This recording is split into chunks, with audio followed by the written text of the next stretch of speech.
All right, guys. We just got to state the obvious for the most part, ladies and gentlemen, about the Buffalo Bills trading back. Was this a good move? Was this not a good move?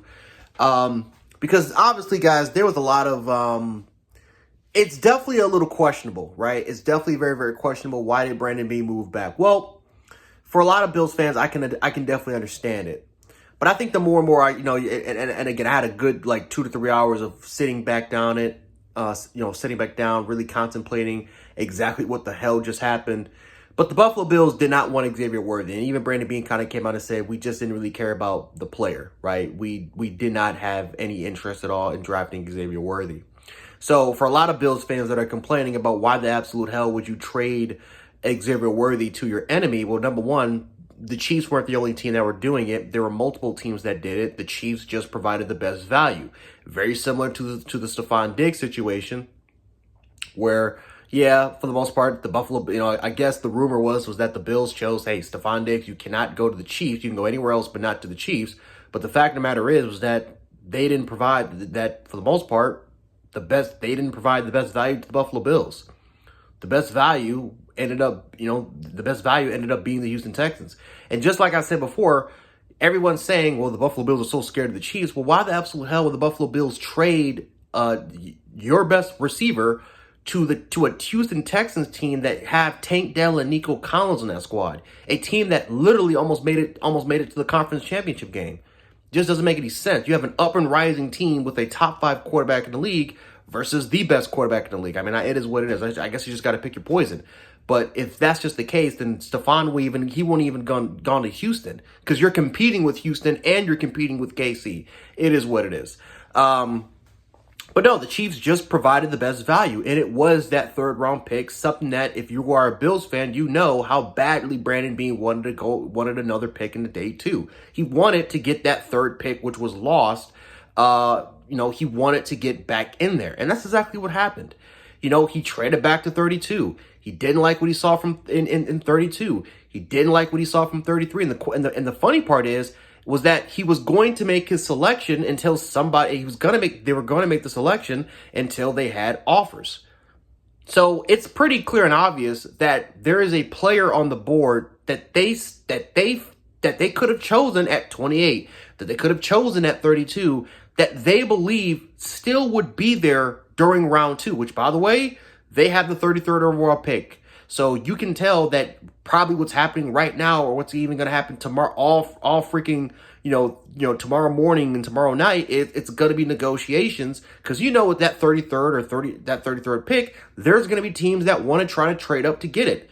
Because let's be honest, there's a lot of great value in day 2, guys. Day 2 has a lot of great value, especially in the second round, the early second round part, where there's a lot of borderline first round players who could have been there, right? So the Buffalo Bills, for the most part, have their guy in mind. Now, the question was that did they screw themselves up? Because honestly, I'm not really mad about the Kansas City Chiefs getting Xavier Worthy. I think that's a win-win for both teams. The Chiefs get their guy. The Buffalo Bills, for the most part, get some value going in, right, trying to get into the third round. And there's a lot of stuff that you can do. You can try to climb up to get to the second round, because remember, they have 2 second-round picks tomorrow. But you also have 2 second-round picks for 2025. Now, all of a sudden, you include that 3rd round pick. You have 4 5th round picks that you can have for this draft. There's a lot of stuff you can do to even climb back up to getting to day 2, to a point where you can have 3 day 2 picks if you really want to, guys. We're not really reading into these things, and a lot of people are kind of confused about the culmination of picks, but they don't know exactly what Brandon Beane can do with these picks. Now, if we don't go ahead and get our receivers, or even try to trade to get a valuable veteran receiver like a Brandon Aiyuk, then all of a sudden, then we can question Brandon Beane and we can say, what the fuck are we doing? And remember, you're talking to one of the biggest Bills critics, right? If you don't believe me, you can check my track record. I am a big, huge Bills critic. I critic Brandon Beane. I critic McDermott sometimes about what the hell are we doing. I am one of the biggest Bills fans when it comes to complaining about Josh Allen not getting the necessary young weapons that we can get through the draft. Hell, we still don't. Hell, the streak continues that we still haven't gotten a first-round receiver for Josh Allen. The streak still continues. We haven't had a first-round receiver since Sammy Watkins. That was 10 years ago, now going into year 11. But at the end of the day, ladies and gentlemen, we know how good this receiving draft class is. It's an historic draft class, and there still is tremendous value that you can find in round 2. Now, if there was one player, and I mean one player that I would have tried to get, it was Xavier Legette. Because from what Brandon Beane was describing Xavier Legette, they wanted big, strong, physical receivers who can attack the catch point, can be great when it comes to contested catches, who had speed, who had solid route running ability. Well, you just described Brian Thomas, Xavier Legette, Rome Odunze, those are the receivers that you described. There's not a lot of receivers in this draft class that possesses those traits. Especially, and again, Xavier Legette is like 6'1", but he's like 220 pounds. Keon Coleman's not that type of guy because let's be honest, when it comes to separation, he's not the best at it. He's pretty much that's not his strong point. Is a player that simply can create separation and for the most part be valuable in open space. That's not his biggest strength, right?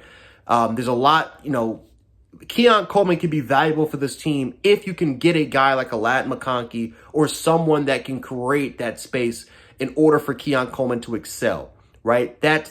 He needs a compliment. Keon Coleman needs a compliment in order for him to shine, especially if he gets drafted with this football team. So let's say you draft Keon Coleman, and then let's say you draft like a Ladd McConkey, someone who can naturally create space, especially because a lot of it, what he does best is in the inside, even though we all know he can do it on the outside too. His best work is in that inside, especially because he knows leverage, he knows how to sit in zone. Like, he is very, very valuable, very similar to what Cole Beasley was with his team, and we all know how valuable he was. But, that would be great if the Buffalo Bills do something like that. Or hell, I wanted Ricky Pearsall to come to, if Ricky Pearsall would have fell in the second round, my goodness gracious, you can get Ricky Pearsall with a big body and Keon Coleman, or you draft Xavier Legette, and then you could have climbed back up in the second round to get, to get a Ladd McConkey, right? To get one of those valuable receivers. Those, some of the, one of those, like a Roman Wilson. Roman Wilson can create space. You can get that.